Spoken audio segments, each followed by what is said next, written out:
ইহরাম অবস্থায় নিষিদ্ধ কাজসমূহ। হজ বা উমরা অবস্থায় এসব নিষিদ্ধ কাজ করলে তার উপর ফিদিয়া তথা জবেহ করা ওয়াজিব হয়।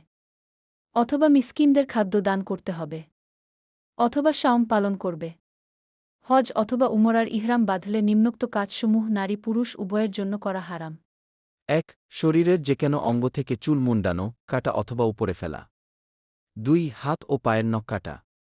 ৩. এমন কোনো কাপড় দিয়ে পুরুষের মাথা ঢেকে রাখা যা মাথার সাথে লেগে থাকে।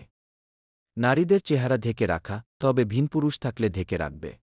৪. পুরুষের ক্ষেত্রে সেলাইকরা পোশাক পরা। সেলাই করা পোশাক অর্থ এমন পোশাক যা মানুষের শরীরের মাপে অথবা কোনো অঙ্গের মাপে সেলাই করে তৈরি করা হয়েছে, যেমন স্বাভাবিক পরিধানের পোশাক, প্যান্ট পাজামা, জামা ইত্যাদি। ৫. সুগন্ধি লাগানো। ৬. ভক্ষণ করা হয় এমন স্থলজ শিকারজন্তু হত্যা করা বা শিকার করা।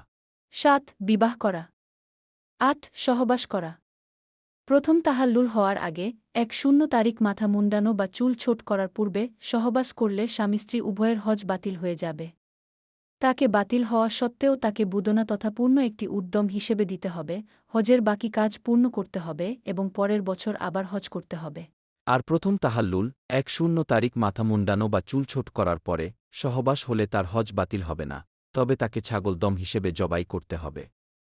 ৯. স্ত্রীর জেনাঙ্গ ছাড়া অন্যভাবে সহবাস করলে এতে বীর্যাপাত হলে বুদনা ওয়াজিব হবে, আর বীর্যাপাত না হলে ছাগল ওয়াজিব হবে। তবে উভয় অবস্থাতেই হজ বাতিল হবে না।